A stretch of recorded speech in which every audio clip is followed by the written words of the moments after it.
Selamat Mbak atas perceraiannya. Iya. Tapi ini adalah hidup, Nak. Tidak ada yang sempurna. Jadi dorong diri kamu untuk menggapai apa yang kamu mau. Jadikan itu tekad, jadikan itu kekuatan. Itu rumah aku, kok aku pulang gitu.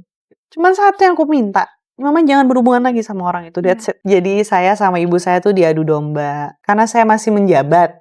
Kalau saya pulang ke rumah yang ada saya berantem sama ibu saya. Viva adalah salah satu media yang menggiring ke kebenaran ya. Dari awal nih ya udah kontroversi hijab. Ya kan? Terus sakit. Tiba-tiba ada aliran sesat lah. Aduh, media tuh baik banget deh sama saya deh. Saya pulang dikejar-kejar udah kayak hantu segala macem udah. Saya tuh pergi itu bukan mau ribut, enggak. Saya cuman menghindar karena saya nggak mau lawan ibu. Saya kalau ingat ini saya sedih. Karena bagaimanapun Mbak Kori masih ingin berbakti begitu ya. Tapi Tuhan memberikan bukti yang you can see orang ini. Kayaknya Mama udah mau nggak ada deh. Dia tuh selalu ngomong kayak gitu. Mama kayaknya udah mau nggak ada deh. Kamu nggak mau nikah aja ya sama Ray gitu. Mama itu pesan makamnya sendiri. Pas Mama saya meninggal orang KUA datang. Katanya pilot, kayaknya bukan pilot deh. Kak Kori, aduh, gue kalau cerita, kok aku jadi cerita ya? Geli banget. Aku nggak buatin kopi kan marah gitu kan. Temperamen juga. Anakku tuh sampai gini, Mama, udah stop, cuman boleh sayang sama Ganesha aja. Terus nafkahin juga enggak. Gitu. Katanya pilot kaya. Iya kan, konsultan pilot ya. Dia sempat jadi anak yang pendiam, punya amarah, sempat kayak di sekolah jadi ribut terus.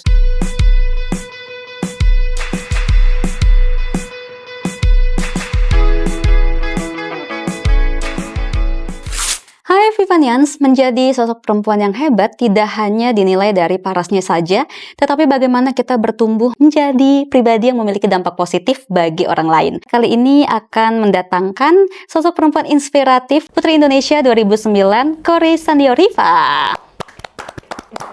Halo, apa kabar Mbak Kori? Baik, alhamdulillah. Nah, kalau disinggung tadi soal almarhumah begitu ya, kan yang kita tahu juga saat Mbak Kori mau Miss Universe gitu, melaju ke Miss Universe, sempat ada kontroversi, ada konflik gitu yang menyampaikan Mbak Kori kabur lah, Mbak Kori katanya terpengaruh atau ikut aliran sesat lah begitu ya. Mungkin sekarang masih banyak nih teman-teman yang belum mendengar kebenarannya, masih yang ya terbawa lah dengan isu-isu saat itu. Boleh Mbak Kori mungkin mau meluruskan? Sulit ya kalau ada pihak ketiga yang selalu ingin ikutan tenar. Oke. Jadi saya sama ibu saya tuh diadu domba. Ada dalangnya Mbak? Ada dalangnya. Saya diadu domba, orangnya juga di penjara. Ustadz? Iya. Oh, yang ada inisialnya Bumi lah. Iya, betul. Beliau juga kan yang mempengaruhi ibu saya, gitu. Sampai dibuat sebuah inisial, sampai dibilangnya nggak mungkin lah. Saya kabur, sayangnya lagi di Miss Universe, ya kan? Saya kabur, saya lagi di Miss Universe, dibilang aliran sesat, ya buktinya dia sendiri yang masuk ke penjara kok, gitu loh. Ibu saya ditipu sama dia, gitu. Sampai yang bikin press conference siapa gitu kan, lucu ya kan. Nah jadi saya memilih untuk diam aja gitu. Saya pergi itu bukan karena satu, pada saat kejadian itu saya lagi pergi ke Miss Universe. Jadi nggak mungkin kalau saya kabur. Pulang saya harus kembali ke rumah dinas karena saya masih menjabat. Kalau saya pulang ke rumah yang ada saya berantem sama ibu saya. Sulit untuk meluruskan semuanya. Ibu saya masih terpengaruh dengan sosok tersebut gitu ya. Terus yang kedua, kalau dibilang ada inisial R, ya itu siapa gitu loh. R itu siapa? Mungkin R yang Bumi itu ya kan? Saya jadi bingung juga gitu loh. Terus dibilang lagi yayasan aja sampai melindungi saya. Gitu kan, semua media sampai ngelindungin saya, sampai lawyer saya sampai bingung ini kasus apa gitu kan, sampai mama saya punya tuntutan yang tadinya saya dibilang kabur sampai saya yang dituntut. Iya gitu kan, jadi kan bener-bener dipengaruhin gitu, sampai akhirnya saya diem aja gitu, sampai mungkin Viva adalah salah satu media yang menggiring ke kebenaran. Saya tuh kalau saya mau ngomong, Viva itu adalah salah satu media yang menggiring. Akhirnya pernah nggak saya ngasih statement apa ya? Saya diem aja. Apa yang mau saya omongin? Mau dibilang ada inisial inilah, ada inisial ini, itu kan semua statement ibu saya. Saya tuh ditelepon di Miss Universe nih, inget banget saya. Saya gimana nggak drop, lagi sakit, ya pergi lagi sakit. Di telepon saya dapat email, buka laptop. Ada teman-teman media itu ngasih tahu saya loh, termasuk siapa ya orang Viva waktu itu. Mbak Kori, mohon maaf ini ada press conference, ibunya begini. Kaget nggak saya? Nih apa lagi? Ujian saya kok banyak banget. Ya kan? Udah sakit, dibilang dari awal nih ya udah kontroversi hijab. Ya kan? Terus sakit. Tiba-tiba ada aliran sesat lah, dibilang kabur lah gini. Akhirnya saya mau minta perlindungan siapa? Itu usia masih 19 tahun loh. 19 tahun mau gimana? Aduh, media tuh baik banget deh sama saya deh. Saya pulang dikejar-kejar udah kayak hantu segala macam udah. Akhirnya saya tuh bukan kabur, saya dilindungin. Termasuk kakak saya itu juga ketemu sama saya. Ibu saya juga ketemu sama saya dengan caranya dia gitu ya. Saya akhirnya nggak mau bicara karena saya marah gitu. Saya marah. Satu pesen, saya cuma bilang, Mama stop, saya akan pulang. Kalau Mama berhenti main orang-orang pintar. Itu doang kok. Maksudnya selesai sama orang itu gitu loh, yang masuk penjara itu gitu maksudnya. Itu ustadz Si ustadz itu gitu. Apakah mungkin ada kepentingan tersendiri? Kalau dulu kan isunya almarhumah itu mau jadi bupati. Iya. Oh, dan kemudian dihasut agar si ustadz mendapatkan uang. Iya. Dicarilah, oh jadikan aja anakmu tumbal untuk dapat empati begitu. Iya. Oh seperti itu, jahat banget. Iya, ibu saya juga, sampai saya bilang gini, saya tuh sangat mengenal ibu saya ya. Ibu saya tuh orang yang sangat smart. Saya tuh ngefans banget sama mama saya. Mama saya tuh financial consultant yang sangat hebat, tapi bisa terbodohi dengan hal seperti itu. Tapi pada akhirnya kan saya sama ibu saya berdamai. Saya tuh pergi itu bukan mau ribut, enggak. Saya cuman menghindar karena saya nggak mau lawan ibu. Saya nggak mau lawan mama saya. Jadi mengalah begitu. Saya mengalah. Saya kalau ingat ini saya sedih. Karena bagaimanapun Mbak Kori masih ingin berbakti begitu ya. Saya sedih karena kejadian itu tuh saya tuh nggak tahu lagi mau ngomong sama mama tuh gimana gitu. Udah stop tuh. Udah. Terus ngebelain itu orang. Padahal Mbak Kori sedang berjuang untuk kesehatan, untuk karir. Tapi Tuhan memberikan bukti yang you can see orang ini. Mama saya dibohongin, uang yang mungkin juga keluar juga buat orang itu gitu kan. Gitu loh. Mama juga dapat apa? Jadi bupati nggak? Nggak kan? Terus dapat nggak kepercayaan itu gitu loh. Orangnya masuk penjara dengan saya nggak mau menjelekkan nama orang ya. Mungkin beritanya juga udah faktanya udah tahu lah ya. Kasihan anak istrinya gitu. Akhirnya saya cuma bisa diem. Saya dikejar sampai mobil apa segala pakai patwal dikejar sama polisi segala. Iya siapa yang nggak takut dikejar sama polisi? Ya udah saya hadapin ya dan tangkap saya mau ditangkap. Ya udah tangkap saya tangkap. Mau ngomong apa sama saya? Saya cuma bilang satu itu doang. Mama stop, kalau mau Kori pulang ke rumah, Mama cuma pengen kamu pulang. Ya ngapain, aku tuh bakal pulang, kok pulang. Itu rumah aku, kok aku pulang gitu. Cuman satu yang aku minta, Mama jangan berhubungan lagi sama orang itu. That's it, itu doang. Yang bikin press conference siapa? Mama bayar berapa? Ini berapa? Ini apa? Kori kabur kemana? Aku lagi di Miss Universe, Mama yang nganterin aku. Kok bisa dibilang aku kabur? Itu ceritanya. Aku sedih karena hal yang gak logik gitu. Dan justru sang ibunda malah lebih percaya orang lain gitu ya, bukan anak kandungnya sendiri. Sebenarnya dia tuh pengennya tuh gini, mungkin dia tuh rindu sama saya karena waktu saya jadi Putri Indonesia, saya nggak pulang-pulang, gitu.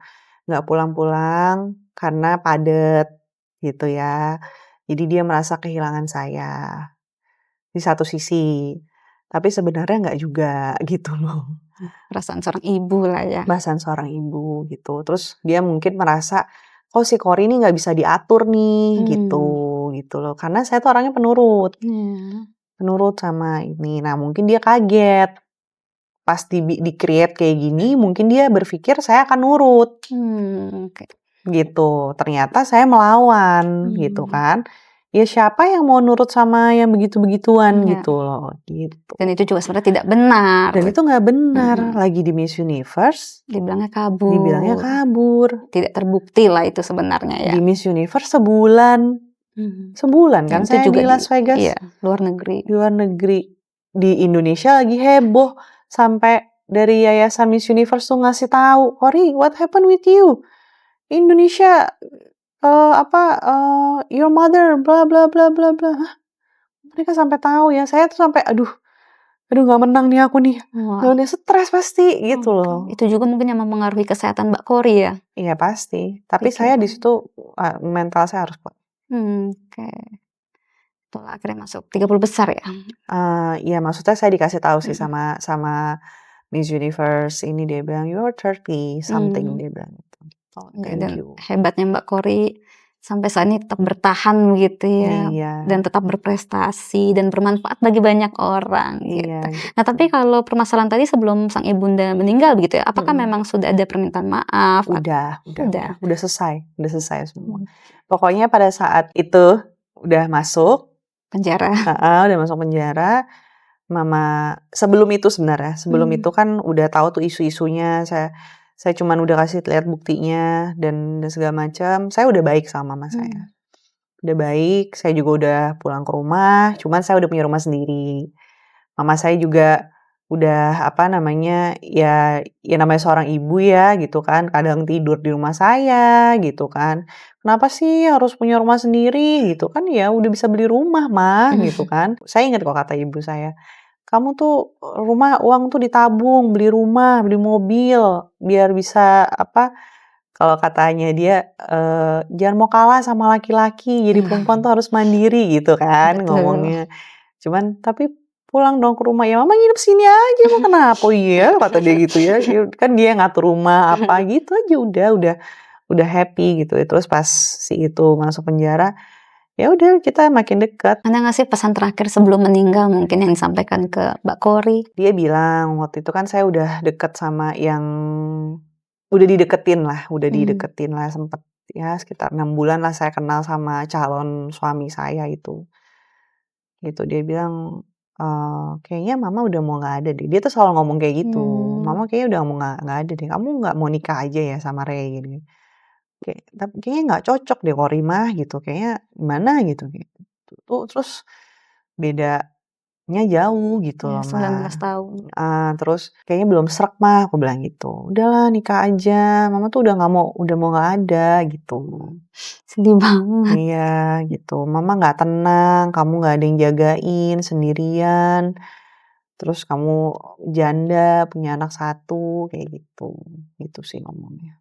Dan akhirnya Mbak Cory menikahlah dengan Ray Dan itu. dia sempat nulis wasiat itu kan. Berarti lewat tulisan wasiat untuk menikah itu? Iya.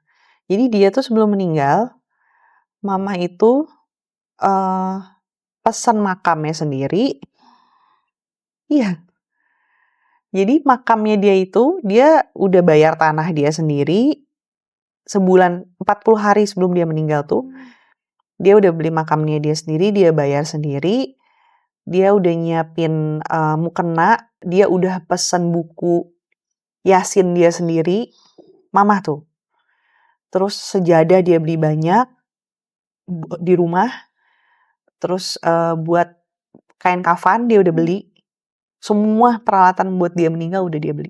Sudah dipersiapkan Udah ya? dipersiapkan. 40 hari. Termasuk kan waktu Covid kan nggak bisa nikah kan. Iya. Nah dia udah daftarin saya. Karena agar Mbak Cory ada yang jaga seperti Iya. itu. Tanggalnya pun dia yang tentuin itu. Itu mama saya tuh. tanggal 6 Juni 2020. Pas mama saya meninggal, orang KUA datang. Jadi langsung memberitahu udah dipersiapkan untuk pernikahan tersebut. Iya, jadi abis wasiat itu saya dibacain sama papi saya, papi sambung saya, dibacakan wasiat tersebut 7 hari setelah mama saya meninggal. Terus dibacakan wasiat tersebut, terus mungkin papi saya nelpon orang KUA. Iya, ini mama kamu udah siapin, kayak gitu. Ini tanggalnya udah disiapin sama mama. Gitu. Padahal nggak bisa nikah kan pada saat itu. Iya. Itu mama saya. Luar biasa. Mungkin karena rasa khawatirnya Rasa seperti khawatir. itu ya. Dan luar biasanya Mbak Kori ini benar-benar penurut Iya. mengikuti apa yang diminta oleh sang ibunda, luar biasa. Tapi yang kita tahu kabar terbarunya begitu ya, Mbak Kori sudah tidak bersama Mas Ray itu ya. Sudah pisah sejak 2023. Iya. Yeay. Kok iya? 2022. Oh, 2022. Iya. Saya yeay. Kenapa? Saya yakin kalau ibu saya masih ada, pasti dia juga pengennya saya udahan. Oh, ada apa nih? Tapi di pemberitaan itu 2023, Mbak. 2022. Oh, saya 2022. 27 Oktober 2022 itu sidang terakhir. Nikahnya di 2020 ya, berarti hanya 2 tahun begitu. Karena kalau kita lihat sosial medianya kan kayak romantis begitu dengan anak sambung beliau juga akrab. Awal-awal. Oh, awal-awal. Bagaimana nih? Ada yang bisa disampaikan kah? Apa ya? Tanya dong. Apa karena tidak ada rasa cinta atau ada kekerasan dalam rumah tangga? Iya, yang pertama adalah saya nggak suka dibohongin. Katanya pilot, kayaknya bukan pilot deh. Iya, kayaknya bukan pilot gitu ya. Jadi katanya terbang, tapi kayaknya terbangnya ke rumah orang gitu. Ya. Aduh, nggak tobat dia. Iya, nggak tobat gitu ya. Terus itu satu. Terus saya juga kaget, ternyata bukan pernikahan yang kesekiannya gitu ya. Gitu. Jadi mungkin dia udah pernah kawin cerai, katanya udah cuma 2 kali, tapi ternyata udah saya yang ke-6 gitu. Dengan kebohongan dia sebagai pilot itu? Iya. Membohongi yang lain juga berarti, oh saya pilot gitu. Iya, udah pernah nikah 2 kali, cerai kan. Cerai, nah ternyata udah cerainya tuh udah ke-5, saya tuh pernikahan ke-6 gitu. Oh, berarti nikah cerai begitu. Astaga, sampai 6. Kan kalau yang anaknya ini kan dari 2 ibu kan. Dari 2 ibu gitu. Yang punya anak tuh dari 2 ibu. Mbak Kori baru tahu itu di usia pernikahan yang keberapa? Berapa bulan atau setahun? Ya lama-lama jadi ketahuan semua sih. Terus yang satu udah ngerti lah ya, satu yang tadi ke rumah lain, nah itu. Terus kalau pergi tuh kadang 3 minggu kayak gitu nggak pulang-pulang. Terus akhirnya saya juga, ya pastilah kalau ketahuan jadi ribut dong. Kan sering ketahuan sama saya. Nggak gitu pinter kan. dia. Nggak pinter.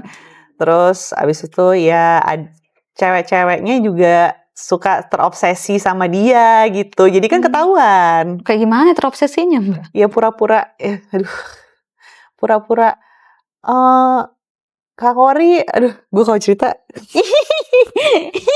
gue nggak bodoh kali, gue udah pernah nikah juga, yang sana kan gitu juga gitu. Oh, yang pertama. Aduh, yang pertama tapi lebih lama, Mbak, 6 tahun. Iya, kalau yang pertama kan punya anak, kita kan bertahan gitu loh. Oh, alasannya anak. Gak cuma anak juga, tapi kan namanya pernikahan pertama itu kan gimana caranya supaya bertahan, nggak pisah, cinta juga ya kan gitu. Oh, yang kedua nggak cinta. Yang kedua terjebak.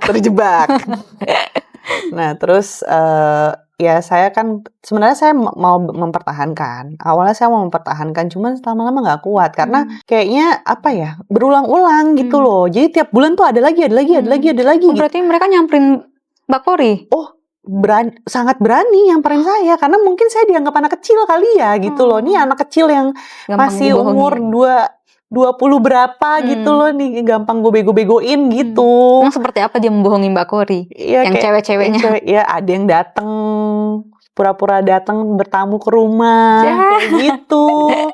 Terus ada yang pura-pura, udahlah Kori, kamu tuh nggak akan tahan sama si Ray. Kamu kenapa nggak cerai aja sama dia? Terus dengan bucinnya gue yang enggak, aku nggak akan ceraiin Re, aku ini gitu. Ya gitu, pokoknya aduh. Kok aku jadi cerita ya? Iya gitu. Kalau inget sekarang yang kemarin-kemarin geli nggak Mbak? Geli banget. Tapi akunya tuh jadi sakit-sakitan terus Mbak, karena kan aku nungguin kayak orang blow on gitu kan. Ini suami aku kok nggak pulang, terus aku berusaha kalau aku nggak buatin kopi kan marah gitu kan. Temperamen juga. Terus, nah yang paling aku sakit itu adalah kalau ribut pasti depan anak-anak. Nah itu depan anak-anak. Jadi aku kasihan sama anak-anak. Aku rasa kayaknya aku udahan itu karena aku menyelamatkan juga anak-anak. Gitu loh. Jadi anak-anaknya kan semua sama aku awalnya. Nah lama-lama gara-gara udah sering ribut, lama-lama udah tuh pulang ke ibunya masing-masing ya. Nah yang terakhir kan anak aku kan. Nah aku tinggal bertiga doang akhirnya sama anak aku. Nah anak aku tuh sampai masih kecil, dia yang paling menderita lah ya ngeliat aku ribut. Terus istilahnya ya mungkin ngeliat ibunya diapain gitu ya. Ya aku nggak bisa cerita detail, tapi yang jelas mungkin bisa paham lah kerasnya seperti apa gitu, sampai anakku tuh marah pasti kan sama dedinya gitu kan. Sampai anakku tuh sampai gini, Mama udah stop, cuman boleh sayang sama Ganesha aja. Kalau udah gitu udah paham ya, anak kecil bisa ngomong kayak gitu, anak laki-laki udah ngomong kayak gitu berarti udah parah banget gitu. Akhirnya aku bilang ya udah. Terus dia tuh gampang banget ngomong talak. Aku talak kamu. Gampang banget ngomong kayak gitu. Nyepelekan. Jadi, iya, ya karena udah sering kayak gitu. Kawin cerai Mbak. Iya, gitu. Jadi saya rasa mental saya rusak di situ. Terus nafkahin juga enggak. Gitu. Katanya pilot kaya. Iya kan konsultan pilot ya. Ternyata. Awalnya saya menerima sampai saya mensupport dia itu bikin sekolah bola. Dengan biaya Mbak Kori? Iya, sampai semua anak-anaknya saya cover semua. Empat-empatnya itu? Iya. Kan ada satu yang cowok atlet bola kan. Gitu. Jadi saya sayang banget sama anak-anak saya. Kalaupun saya sampai sekarang tuh rasanya saya ingin minta maaf yang sedalam-dalamnya sama mereka karena belum bisa jadi ibu yang terbaik buat mereka. Mungkin sama istri-istrinya juga ya, saya baru merasakan ternyata seperti itu ya bapak suaminya gitu. Tapi nggak trauma kan Mbak, akan ada kemungkinan menikah lagi nggak? Saya tergantung anak saya. Kalau anak saya sih sekarang udah ngomong, Mama aku tuh butuh ayah, aku butuh papa. Aku kasihan sama mama seperti itu. Tapi enggak sih, aku sekarang sangat enjoy karena Ganesha justru aku arahin, dia kan punya amarah ya gitu ya. Dia sempat jadi anak yang pendiam, punya amarah, sempat kayak di sekolah jadi ribut terus kayak gitu kan ya. Karena kan psikisnya kena kan, pasti psikisnya kena. Untungnya sekolahnya sangat baik, mendampingi dia dengan baik sampai Ganesha itu berprestasi. Sama seperti saya minta coachnya dia dapat medali emas di Tangerang Selatan Kabupaten. Pencaksilat juga. Iya, pencaksilat juga. Terus dia sekarang mau SMP, dapat SMP yang dia mau di Al-Azhar Pusat. Favorit. Luar biasa. Gitu. Jadi berprestasi juga ya. Jadi saya ajarin dia satu hal bahwa kamu boleh kecewa, kamu boleh sakit, kamu boleh pain. Hidup itu memang gak ada yang bahagia terus. Jadi ini adalah perjalanan hidup. Mama minta maaf, salah memilih dan pernah menyakiti kamu. Tapi ini adalah hidup nak. Tidak ada yang sempurna. Jadi dorong diri kamu untuk menggapai apa yang kamu mau. Jadikan itu tekad, jadikan itu kekuatan untuk mencapai apa yang kamu mau. Untuk mencapai prestasi yang kamu inginkan. Dan dengan bimbingan coachnya, bimbingan gurunya, bimbingan semuanya, dia mencapai tuh gold medal terus. Saya juga gak nyangka gitu. Setelah lepas, makanya saya bilang cerai saya ini healing gitu. Happy. Selamat Mbak atas perceraiannya. Iya. Aneh ya. Orang mah cerai nangis ya, ini cerai baby. Gak apa-apa Mbak, karena Mbak juga kan harus fokus sama kesehatan anak. Kalau ngurusin mereka terus sakit terus. Iya, yang rugi Mbak. Jadi bego-begoin mulu ya. Jadi perempuan Harus pinter-pinter ya memilih. Iya, Sangat. perempuan tuh harus ini dibegoin sekali, dibegoin 2 kali ya kan, nggak lucu ya nggak sih? Jadi jangan sampai yang ketiga kali ya dibegoin. Betul. Yang ketiga biasanya udah tuh terbaik pasti. Terbaik, Amin.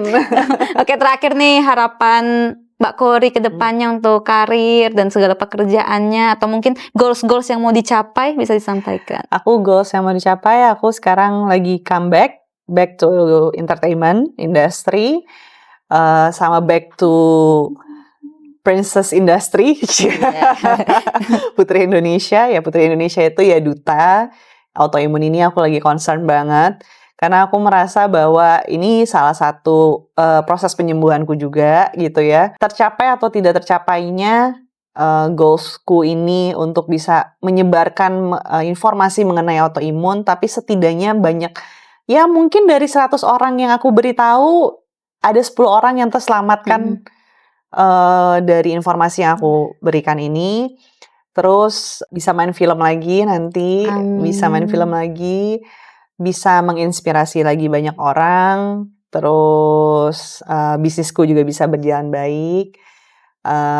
Aku berdoa juga untuk anakku Sematawayang, mudah-mudahan dia bisa tumbuh dengan kuat, cerdas, dan bermental baja. Amin. Terima kasih banyak Mbak Kory untuk kesempatannya ngobrol sama kita. Iya, sama-sama. Dan buat Vivanians, terima kasih juga sudah menyaksikan tayangan ini. Dadah. Dadah.